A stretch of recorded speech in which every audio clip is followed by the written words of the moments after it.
하나님 말씀은 히브리서 1장 1절에서 8절입니다. 히브리서 1장 1절부터 봉독하겠습니다. 옛적의 선지자들을 통하여 여러 번 여러 모양으로 조상들에게 말씀하신 하나님께서 이 마지막 날들의 아들을 통하여 우리에게 말씀하셨으니 하나님께서 그 아들을 만물의 상속자로 세우시고 또 그분을 통하여 온 세대를 지으셨다. 그분은 하나님의 영광의 강체이시고 본체의 형상이시다. 또한 자신의 능력의 말씀으로 만물을 붙드시고 죄를 정결케 하는 일을 하시고 높은 곳에 계신 위엄 있는 분의 오른쪽에 앉으셨다. 그분이 천사들보다 월등히 뛰어나게 되신 것은 천사들보다 더 탁월한 이름을 유업으로 받으셨기 때문이다. 하나님께서 언제 천사 중 누구에게 너는 내 아들이다, 오늘날 내가 너를 낳았다라고 말씀하신 적이 있으며 또다시 나는 그에게 아버지가 되고 그는 나에게 아들이 될 것이다 라고 말씀하신 적이 있느냐? 그런데 그 맏아들을 이 세상에 이끌어 들으실 때에는 하나님의 모든 천사들은 그분께 경배하여라 라고 말씀하셨다. 또 천사들에 관해서는 하나님께서 자신의 천사들을 바람으로 자신의 사역자들을 불꽃으로 삼으신다라고 말씀하셨으나 아들에 관해서는 하나님 주님의 보좌는 영원 무궁하며 주님의 나라의 홀은 공의로운 홀입니다. 8절까지 봉독했습니다. 이번 주일 오후 예배 시간에 히브리서 강의를 하려고 합니다. 히브리서 강의하기 전에 제가 지난주 로마서 마지막 강의할 때 한 가지 정정할 게 있어요. 지난번에 노트 했던 거 좀 펴세요. 정정할 것이 있으니까. 지난번에 루포의 어머니 그 부분 있죠? 거기에 구레네 시몬 나오죠? 제가 그때 구레네를 에디오피라 그렇게 얘기했죠? 에디오피아가 아니고 리비아예요. 구스가 에디오피아고 구레네가 리비아인데 제가 그걸 혼동했어요. 그냥 지나갈 뻔했는데 우리 신대원 학생이 저한테 알려줬어요. 그러니까 제가 실수할 수 있잖아요. 그러니까 혹시 그런 실수를 할 때에는 저한테 알려주세요. 그래 이거 제가 여기 전하는 거 여러 사람이 듣는데 구레네가 에디오피아로 알면 안 되겠죠. 그래서 지금 설교 말씀 지난번에 들었던 분들이 이 설교 말씀 들을 때 정정되게 하려고 지금 히브리서 시작하기 전에 말씀드리는 거예요. 구레네가 어디예요? 예, 됐어요. 이 시간 증거할 말씀의 제목은 하나님의 아들과 천사들. 하나님의 아들과 천사들이란 제목으로 말씀 증거하겠습니다.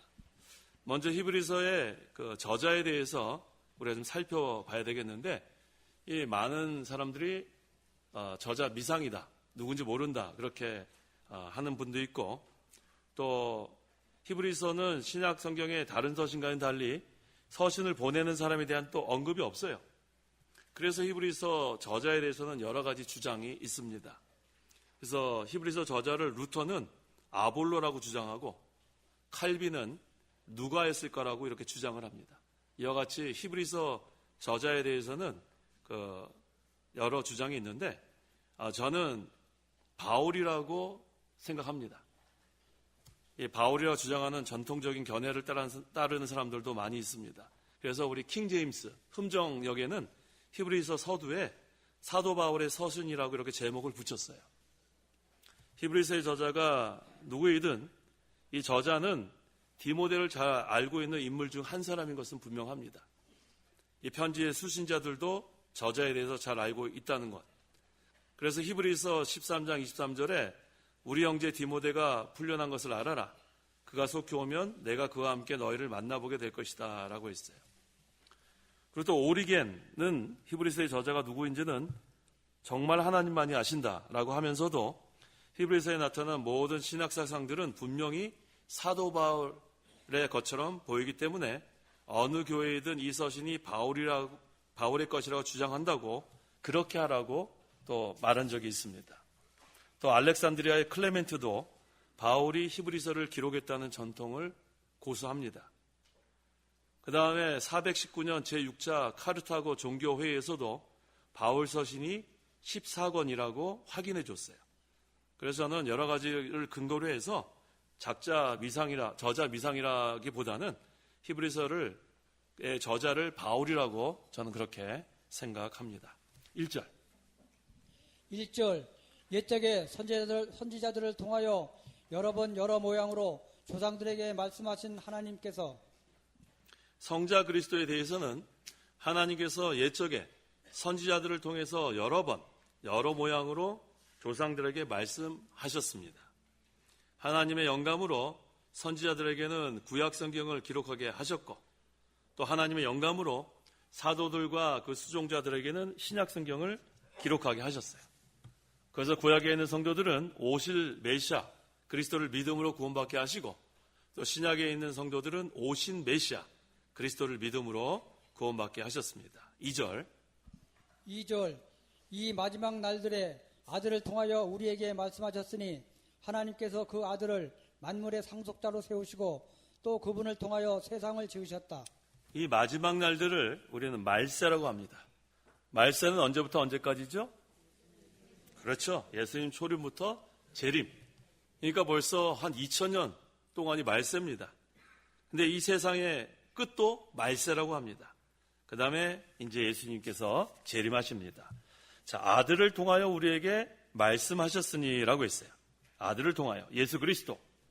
그래서 그리스도께서 오시기 전 구약시대는 여러 선지자들을 통해서 여러 모양으로 계시를 주셨어요. 그렇지만 그리스도가 오신 다음에는 이제는 그리스도가 모든 하나님의 말씀을 성취하셨기 때문에 이제는 이 그리스도는 계시의 클라이막스예요. 완성. 이제 더 이상 계시가 필요하지 않습니다.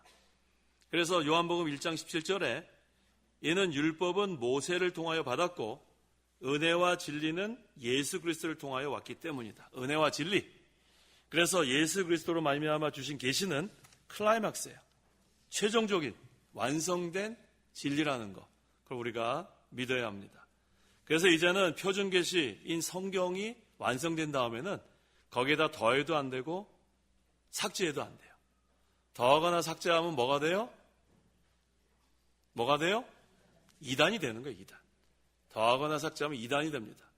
그래서 이 이단도 문제지만 우리 자유주의도 문제. 자유주의는 하나님의 초자연적인 역사를 다 삭제했습니다. 그래서 거기에 대항해서 만들어진 게 초기 근본주의예요.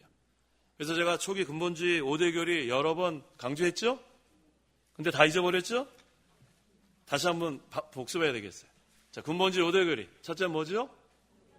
성경의 무호성. 그 다음부터 헷갈리죠? 네, 그래서 제가 알려드리려고 그래요. 헷갈릴 거 없어요. 자, 탄생이에요. 탄생. 그 다음 다 해보세요. 탄생. 그 다음에 대속. 죽으시니까 대속. 그 다음에 부활하셨죠? 부활. 그 다음에 재림하실 거죠? 재림. 그렇게 순서대로 외우면 돼요. 그냥 막무가내로 외우면은 매 시간 대답 못해요. 이제부터는 순서대로 기억하세요. 처음에는 성경의 무호성. 따라해보세요. 성경의 무호성.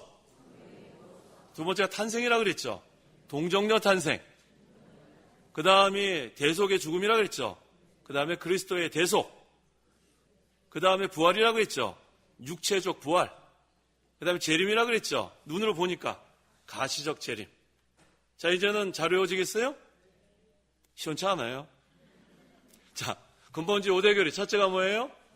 성경의 무호성. 둘째, 동정녀 탄생. 세 번째, 그리스도의 대속적 죽음.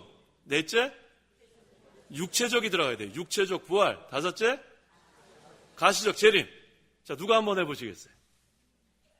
아, 손 들이셨어요. 예, 알으셨어요. 들 줄 알았어요. 마이크 들고 와요. 마이크. 자, 근본주의 5대 교리. 첫째, 5대 교리. 네. 성경의 무호성. 네. 동정녀 탄생. 네. 예수님의 대속적 죽음.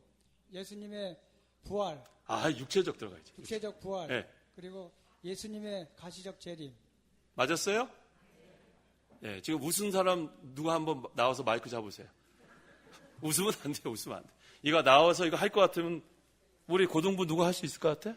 누가 한번 추천해봐요. 누가 할 수 있을 것 같아? 은혜 한번 해볼래? 네, 은혜 한번 마이크 한번 줘. 은혜. 시문에 한번 해봐. 자, 근본주의 5대 교리. 첫째, 성경의 무호성. 둘째, 동정녀 탄생. 셋째, 예수님 대속적 죽음. 넷째, 육체적 부활. 다섯째, 가시적 재림. 됐어요. 100점. 지금 두구두구 나죠? 누구 시킬지 몰라서. 자, 다시 한번 해보겠습니다. 첫째, 성경의 모호성. 둘째, 동정녀 탄생. 셋째, 대속적 죽음. 넷째, 육체적 부활. 다섯째, 가시적 재림. 순서대로 외우면 외우기 쉽죠? 성경의 모호성은 외우고, 그 다음에 탄생, 그 다음에 죽음, 그 다음에 부활, 그 다음에 재림인데 그 앞에 중요한 것들을 빼먹으면 안 돼요. 동정녀 탄생, 대속적 죽음, 육체적 부활, 가시적 재림. 그거 확실히 기억하세요. 그래서 성경에는 분명한 하나님의 진리가 다 이제 계시되어 있습니다. 그래서 하나님께서 그 아들을 만물의 상속자로 세우시고, 만물의 상속자는 모든 것들을 기업으로 소유한 자입니다. 상속자니까. 그래서 하나님께서 예수 그리스도를 만물의 상속자로 세우셔서 모든 것을 소유하고 계세요. 모든 권세를 다 가지게 해주셨습니다. 그분을 통하여 세상을 지으셨다. 그래서 예수님은 피조물이 아니고 창조자예요. 요한복음 1장. 예수님은 창조자입니다. 1절부터 읽어보세요. 1절. 태초에 말씀이 계셨다. 그 말씀이 하나님과 함께 계셨으니 그 말씀은 하나님이셨다. 그분은 태초에 하나님과 함께 계셨다. 만물이 그분을 통하여 창조되었으며 창조된 것 중에 그분 없이 창조된 것은 하나도 없었다. 네, 예수 그리스도는 창조자라는 게 분명히 증거됩니다. 3절, 히브리서 1장 3절. 3절. 그분은 하나님의 영광의 강체이시고 본체의 형상이시다. 또한 자신의 능력의 말씀으로 만물을 붙드시고 죄를 정결케 하는 일을 하시고 높은 곳에 계신 위엄 있는 분의 오른쪽에 앉으셨다. 하나님의 영광의 광채이시고 라고 했죠. 이 광채라는 것은 빛을 반영하는 거예요. 반사하는 거. 그러니까 하나님의 영광이 그리스도에게 반사돼서 인간에게 비춰집니다. 그래서 예수 그리스도는 참 빛이에요. 그래서 우리 하나님께 영광 돌린다는 거. 우리 사람의 제일 되는 목적이 뭐라고 했어요? 소요를 문다? 하나님을 영원롭게 하고 그를 영원토록 즐거워하는 것. 하나님을 영원롭게 하는 게 영광 돌리는 건데, 이 영광 돌린다는 거 우리가 잘 이해해야 합니다. 우리는 하나님의 영광 말로 표현할 수 없어요. 영광, 영광, 할렐루야. 찬송은 하는데 그 영광을 어떠한 것으로 표현하기 어려워요. 근데 영광 돌린다는 건 우리가 표현할 수 있죠? 자, 어떻게 했죠? 여기 거울이 있는데 어떻게 했다고 그랬어요? 빛이 거울에 반사되듯이 하나님의 영광이 우리를 통해서 반사되는 것이 영광 돌리는 거예요. 그래서 제가 여러 번 말씀드리죠. 우리가 앞으로 열심히 해가지고 하나님께 영광 돌리는 거 맞는데, 그러기 위해서는 주일날 우리 열심히 학원에 가서 공부해서 나중에 좋은 대학교 가서 영광 돌려야죠? 아니에요. 착각하면 안 돼요. 내가 열심히 공부해갖고 나중에 주일 몇 년 좀 쉬었다가 좋은 훌륭한 사람이 돼가지고 나중에 하나님께 영광 돌려야죠? 아니에요. 어떻게 하는 게 영광 돌리는 거예요? 지금 이 시간 하나님 앞에 나와 예배하는 게 영광 돌리는 거예요. 그거 잘 이해하세요. 영광 돌리는 게 하나님 영광이 우리를 통해서 반사가 되는 거기 때문에 주일은 예배 시간에 나와 예배하는 게 하나님께 영광 돌리는 거예요. 아시겠어요? 그러니까 우리가 하나님의 영광이라 그래서 우리가 거기다 어떠한 업적을 더하는 게 아니에요. 하나님의 영광에는 우리는 0.001% 더하는 게 아닙니다. 그저 반사만 되면 돼요. 반사. 자, 근데 우리 거울이 빛의 반사가 잘 되려면은 더러운 게 있으면 안 되겠죠? 그러니까 항상 깨끗해야 돼, 거울이. 그러니까 우리가 항상 정결한, 거룩한 그러한 가운데서 우리가 빛이 거울에 반사되듯이 우리의 그러한 믿음 생활을 통해서 하나님께 영광이 돌아갑니다. 이거 영광 돌린다는 거 이제 이해되셨죠? 잘 기억하세요. 자, 그 다음에 자신의 능력의 말씀으로 만물을 만드시고, 하나님의 말씀은 만능입니다. 빛이 있어라 하면 빛이 있는 거예요. 하나님의 말씀은 살아있고 운동력이 있다고 했어요. 그래서 우리는 이 말씀으로 거듭났습니다. 그 다음에 이 말씀의 능력으로 우리가 살아가기 때문에 말씀을 읽고 그 다음에 듣는 자들, 그 다음에 지키는 자들이 복이 있습니다. 그 다음에 또 예수님이 죄를 정결케 하는 일을 하시고 라고 했죠. 어떻게 죄를 정결케 했냐면 십자가에서 죽으셨어요. 뭐 흘리셨죠? 피 흘리셨어요. 그래서 그 피로 말미암아 우리의 모든 죄가 다 용서함 받았습니다. 그래서 하나님의 영광의 광채시고 본체의 형상이신 그리스도께서 우리 죄인들의 죄를 짊어지시고 십자가에서 죽으셨기 때문에 우리의 모든 죄가 다 용서함 받았어요. 정결하게 되었다고 했습니다. 그래서 예수 믿는 성도는 첫째, 의롭다함을 받았어요. 이번에도 우리 세례문답 시간에 제가 칭의에 대해서 물어보니까 대답을 참 잘해요. 자, 칭의가 뭐죠? 칭의. 의롭다함 받았다는 거. 우리 고등부. 칭의가 뭐예요? 하나님 법정에서 하나님이 재판관이신데 그 다음에 예수 그리스도의 구속을 근거로 이제 우리에게 너는 이제 죄가 없다고 선언하시는 거. 나 혼자 다 했어요. 자, 한번 해보세요. 칭의가 뭐예요?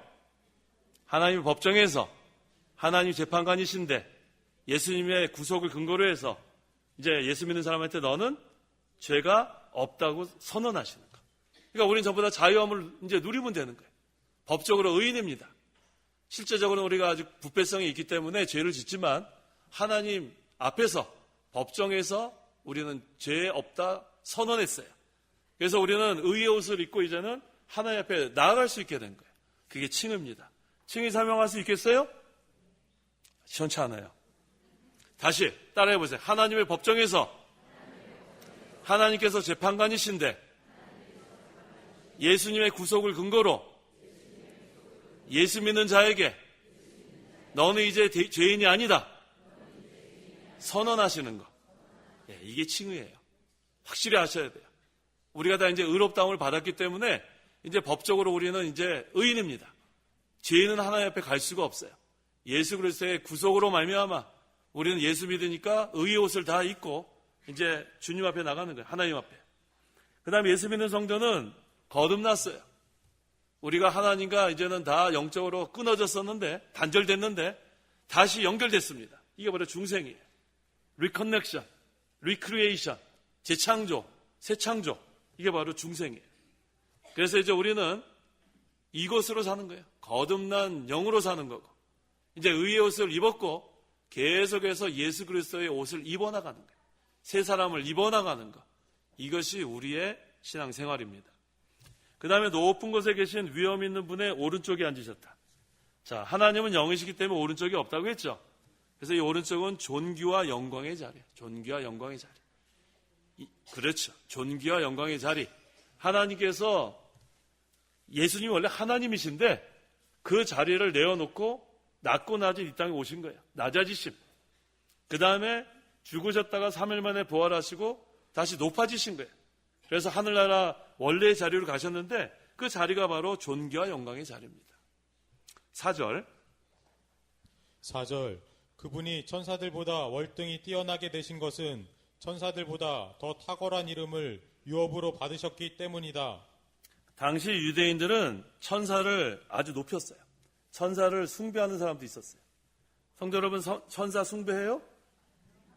왜 안 해요? 천사 숭배해야죠. 천사가 얼마나 멋진데 우리 날개도 없잖아요. 천사는 6날개도 있고 멋지지 않아요? 멋지게 뭘 멋져요? 거기 히브리서 1장 14절 보세요.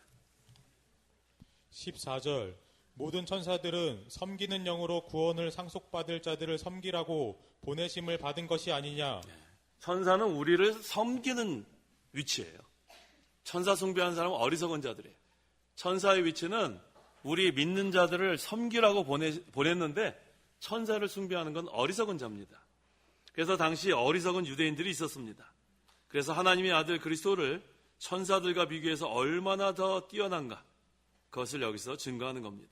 그래서 천사들보다 더 탁월한 이름 이렇게 여기서 증거합니다. 유업으로 받으셨기 때문이다. 예수님께서는 인성도 있고 신성도 있어요. 완전한 사람이면서 완전한 하나님. 그래서 신성에 있어서는 영원부터 하나님의 아들이에요. 인성으로는 하나님의 아들의 일을 완성했습니다. 그래서 이 그리스도의 신성을 제대로 신앙 고백한 예수님의 제자가 있었죠. 베드로가 뭐라고 신앙 고백했죠? 주는 그리스도시요 살아계신 하나님의 아들. 아주 신앙 고백 잘했어요. 그 다음에 도마도 신앙 고백 잘했죠? 뭐라고 했죠? 나의 주님, 나의 하나님. 얼마나 잘했어요. 근데 도마는 왜 미워하냔 말이에요. 의심 많은 도마라고 자꾸 왜 그렇게 미워하냔 말이에요. 도마 좀 사랑해요? 베드로는 그렇게 좋아하면서 도마는 그렇게 안 좋아해요. 그래서 그 미국에도 그 도마라는 이름 많아요. 토마스. 미국 사람들 도마 좋아합니다. 피터라는 이름도 좋아하고 그 다음에 토마스라는 이름도 좋아해요. 근데 우리나라 사람들은 김도마 씨 없어요. 김도마 씨. 박도마 씨 없단 말이에요. 도마 별로 안 좋아해요. 도마가 왜 의심 많은 도마로만 하지 마요. 토마스 좋은 이름이에요. 뭐라고 고백했어요? 나의 주님, 나의 하나님. 예수님을 하나님으로 믿은 거예요. 자, 그래서 여기서 우리 예수님은 신성으로는 하나님의 아들이고 또 하나님이고 또 인성으로는 하나님의 아들의 일을 완성하셨습니다. 5절. 5절 하나님께서 언제 천사 중 누구에게 너는 내 아들이다. 오늘날 내가 너를 낳았다. 라고 말씀하신 적이 있으며 또다시 나는 그에게 아버지가 되고 그는 나에게 아들이 될 것이다. 라고 말씀하신 적이 있느냐? 하나님께서 천사에게는 아들이라고 하신 적이 있어요? 없어요? 없어요. 그리스도에 대해서는 너는 내 아들이다. 그래서 아들은 아버지의 모든 것을 유업으로 물려받는 자입니다. 오늘날 내가 너를 낳았다. 이건 시편 2편 7절이에요. 내가 여호와의 칙령을 선포한다. 그분께서 내게 말씀하셨다. 너는 내 아들이다. 오늘날 내가 너를 낳았다. 이 오늘날은 어떤 날이냐면 그리스도께서 인성을 입고 세상에 오신 날을 말하는 거예요. 인성을 입고 세상에 오신 날 내가 너를 낳았다. 그것은 그리스도께서 도송하시는 것을 여기서 이렇게 표현한 겁니다. 그래서 그리스도의 신성은 성부께로부터 영원히 나시고 또 태초부터 성부와 함께 계셨어요. 성령은 누가 보내셨어요? 하나님이라 그러면 안 되고 누가 보내셨어요? 성령. 성부와 성자. 따라해 보세요. 성부와 성자.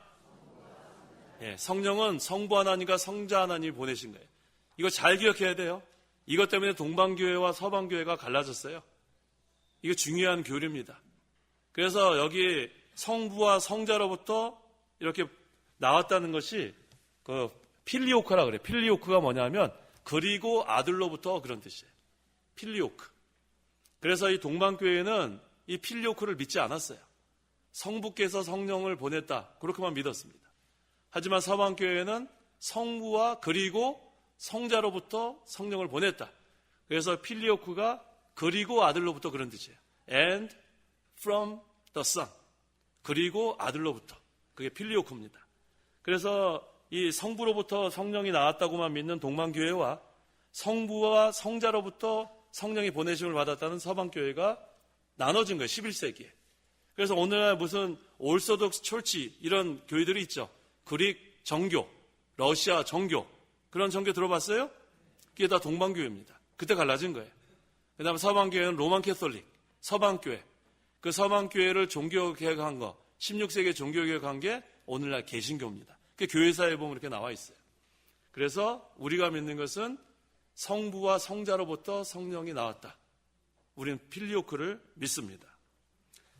그 다음에 나는 그에게 아버지가 되고 그는 나에게 아들이 될 것이다 라고 했습니다. 이건 사무엘하 7장 14절을 인용했는데 나는 그의 아버지가 되고 그는 내 아들이 될 것이다. 이것은 역사적으로는 하나님께서 다윗에게 그 아들 솔로몬에 관해 말씀하신 것이지만 구속사적으로는 장차 다윗의 후손으로 오실 그리스도에 대한 예언입니다. 6절. 그런데 그 맏아들을 이 세상에 이끌어 들이실 때에는 하나님의 모든 천사들은 그분께 경배하여라 라고 말씀하셨다. 여기 맏아들은 예수 그리스도를 가리킵니다. 그래서 모든 성도가 그리스도로 인하여 하나님의 아들이 되기 때문에 그리스도를 맏아들이라고 하신 거예요. 하지만 우리 그리스도는 독생자고 우리는 양자라고 했죠. 자, 그럼 제가 뭐 질문할 건지 아시죠? 네, 독생자는 뭐예요? 그렇죠. 본질상 하나님의 영원한 아들. 따라해 보세요. 본질상 하나님의 영원한 아들. 그게 뭐예요? 독생자. 양자는 뭐예요? 하나님의 은혜로 입양된 아들. 잘 기억하세요. 우리 예수 그리스도는 맏아들이지만 독생자입니다. 본질상 하나님의 영원한 아들. 우리는 입양된 아들. 그래서 우리는 양자의 영이 있다고 그랬어요. 양자의 영. 그래서 우리 예수 그리스도는 마다리면서 또 부활의 첫 열매입니다. 그래서 우리가 예수 믿을 때 우리는 그리스도와 다 연합이 됐어요. 연합이 돼서 첫 열매 되신 그리스도가 부활하시니까 우리도 장차 부활하게 됩니다. 그 다음에 여기 또 우리가 좀 생각할 게 있는데 하나님의 모든 천사들은 그분께 경배하라 그랬어요.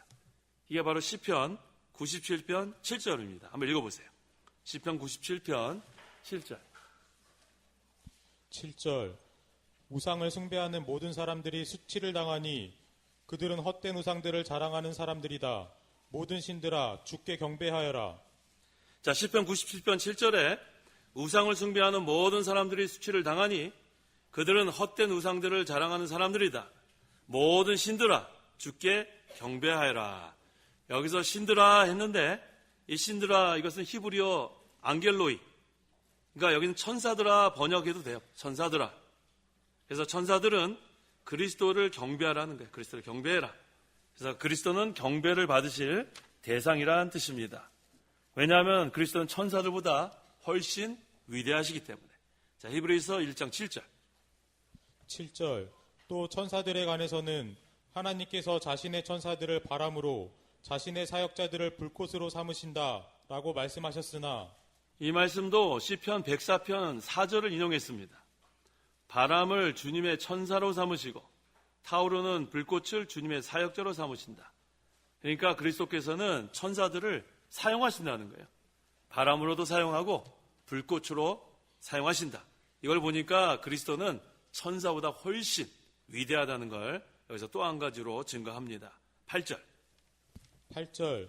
아들에 관해서는 하나님 주님의 보좌는 영원 무궁하며 주님의 나라의 홀은 공의로운 홀입니다. 자, 여기서도 마찬가지예요. 그리스도께서 천사들보다 우월하다는 거예요. 아들에 관해서는 하나님이라고 했어요. 그리스도는 하나님입니다. 그래서 우리가 이 그리스도, 예수 그리스도, 이 신성과 인성을 잘 이해해야 합니다. 우리가 삼위일체를 완전히 이해할 수 없는 것처럼 이 그리스도의 신성과 인성에 대해서도 완전히 이해하기 어려워요. 그래서 우리는 삼위일체, 성부, 성자, 성령, 이 삼위, 여기서 삼위라는 것은 위치가 아니고 인격입니다. 성부 하나님, 성자 하나님, 성령 하나님. 그런데 그 하나님은 한 분이라는 거예요. 유일신. 그것은 인간의 그러한 어떤 것으로도 우리가 설명할 수 없어요. 마찬가지로 예수님은 완전한 하나님이고 완전한 인간이라는 거예요. 신인. 그래서 그것도 우리가 설명할 수 없어요. 그냥 믿는 겁니다. 삼위일체 교리도 그냥 믿는 거고 그리스도의 신성과 인성도 그대로 믿어야 돼요. 이것을 인간의 말로 설명할 수 없기 때문에 교회사를 보면 이 두 가지 때문에 이단이 상당히 많이 나왔어요. 그래서 인성에 대한 이단, 신성에 대한 이단, 그 다음에 이것이 뭐 혼합됐다, 뭐 분리됐다, 별 이단이 다 나왔어요. 하지만 우리는 그건 다 인정할 수 없고 완전한 하나님, 완전한 사람, 그 분이 바로 예수 그리스도다. 그 이유는 뭐냐 하면 완전한 하나님이고 완전한 사람이어야만 우리를 대속할 수 있어요. 우리를 대속할 수 있는 인간은 없습니다. 인간은 다 죄인이에요. 의인은 없나니 한 사람도 없다고 했죠? 그러니까 죄인은 죄인을 위해서 대속할 수 없어요. 그래서 하나님이 인간으로 오신 거예요. 그게 바로 도성인신입니다. 그래서 죄는 없고 우리랑 똑같은 몸으로 오신 거예요. 그것이 바로 우리를 대속하기 위해서 완전한 하나님, 완전한 사람이지만 예수 그리스도는 하나님이면서 사람이라는 거예요. 그걸 인간의 어떤 걸로 우리가 설명할 수 없습니다. 하지만 우리 믿는 거예요. 그래서 우리 신약 성경에 보면 예수님이 완전한 하나님이라는 게 어떻게 나타났죠? 네? 풍랑, 그렇죠. 바다에 풍랑이 일어났을 때 잔잔하게. 그건 하나님이 아니면 잔잔하게 할 수 없죠. 또 가만있어. 우리 둘이 하면 재미없잖아요. 다른 사람들 다 대답하시면 안 돼요. 예, 또 네? 풍랑을 잔잔하게 하고 또 네? 물을 포도주로 만들고 또 죽은 나사로를 우리 둘이 하면 재미없어요. 다른 사람 자, 죽은 자를 일으키시고 또, 네? 38년 된 병자 살리시고 또, 네? 안 들려요. 그만해요. 안 들려요. 다 알고 계시는 것 같아요. 자, 그 다음 그리스도의 인성. 사람이라는 걸 뭘 보면 알 수 있죠? 주무시기도 하고 또 피곤하시기도 하고 목마르기도 하고 시장하시기도 하고. 자, 그걸 보니까 예수님은 완전한 사람이고 완전한 하나님인 게 분명하다는 거예요. 그걸 우리가 믿어야 합니다. 그 다음에 여기 보니까 시편 45편은 6절을 인용했는데 하나님이시여 주님의 보좌는 영원하고 주님의 나라의 홀은 공의로운 홀이라고 했습니다. 자, 여기서 우리가 알아야 될 것이 뭐냐면 주님의 보좌는 영원하다는 거예요. 우리 예수님은 3직을 갖고 계세요. 3가지 직분. 3가지 직분이 뭐죠? 왕, 제사장, 선지자. 자, 우리도 그 직분이 있습니까? 없습니까? 어디 나와요? 베드로전서 2장. 자, 우리도 왕 같은 제사장이라고 나오죠? 예, 베드로전서 2장 9절 읽어보세요. 9절. 그러나 너희는 택하심을 받은 족속이고 왕 같은 제사장들이고 거룩한 나라이고 그분의 소유된 백성이니 이는 너희를 어두움에서 그분의 놀라운 빛에 들어가게 하신 분의 덕을 선포하게 하시려는 것이다. 자, 우리도 예수 그리스도를 믿으니까 이 그리스도의 뜻은 기름 부음 받은 자라는 뜻인데 이 구약에는 3가지 직분이 기름 부음을 받았다고 했습니다. 왕, 제사장, 선지자. 그러니까 우리가 예수 그리스도를 믿으면 우리도 그리스도와 연합이 되기 때문에 이 직분 다 우리가 다 누리게 됩니다. 여기 다 나와 있어요? 베드로전서 2장 9절에 나왔어요? 안 나왔어요? 어디 봅시다. 왕 나왔어요? 제사장 나왔어요? 선지자 나왔어요? 선지자 어디 나왔어요? 형집사님, 선지자 어디 나왔어요? 선지자 어디 나왔어요? 예, 지금 답이 나왔어요, 여기서. 선포한다는 게 나오잖아요. 선포한다는 거. 그렇죠? 우리도 다 이제는 천년왕국 가서 다 우리는 왕의 그러한 권세 있고, 그 다음에 우리 다 왕 같은 제사장, 예수 그리스도께서 십자가에 못 박혀 죽으실 때 그 성소와 지성 사이에 휘장이 다 찢어졌죠. 위에서 아래로. 우리 다 이제는 지성소 안에 들어갈 수 있고, 그 다음에 이제 우리는 하나님의 말씀을 선포하는 그러한 선지자의 사명도 감당할 수 있는 거예요. 이게 얼마나 감사합니까? 예수 그리스도를 믿으니까 왕이고 제사장이고 선지자이신 그리스도와 우리가 연합이 돼서 이와 같은 것을 누릴 수 있다는 것. 이게 너무 감사합니다. 그래서 주님의 보좌는 영원 무궁하다. 이건 하나님의 나라가 영원하다는 거예요. 하나님 나라. 우리 전부 다 하나님 나라 백성이 됐으니까 우리도 영원히 살아가고 또 이 땅 위에 사는 동안에도 하나님 나라가 이루어지는 생활을 계속해야 합니다. 하나님 나라가 이루어지게 해달라고 우리는 늘 기도해야 돼요. 주님의 나라의 홀은 공의로운 홀입니다. 이 홀은 뭐냐면 왕이 갖고 있던 그런 지팡이 같은 거예요. 막대기 같은 거. 그래서 우리 에스더 거기서에 보니까 에스더 그 시대에 그 왕이 홀을 내밀어야 산다 그러지 않았어요. 그렇죠? 그 홀을 말하는 거예요. 그러니까 이 홀은 뭘 가리키냐면 통치권을 가리키는 거예요. 통치권. 그래서 그리스도의 나라는 공의로운 나라입니다. 왜? 하나님께서 통치하시니까. 거기는 불의가 조금도 없습니다. 하나님 나라는 공의의 나라. 그래서 하나님께서 뭘 가지고 그렇게 다스리는가? 하나님의 말씀을 가지고 다스리는 거예요. 하나님의 말씀. 그 하나님 나라 백성들은 하나님의 말씀을 기준으로 삼아야 의의 생활을 해나갈 수 있습니다. 그래서 성도들은 항상 말씀을 순종하고 또 한 가지 말씀과 더불어 선한 양심을 써야 돼요. 선한 양심. 이 선한 양심, 이것을 우리가 날카롭게 써야 되는 이유는 선한 양심은 말씀의 비판을 받습니다.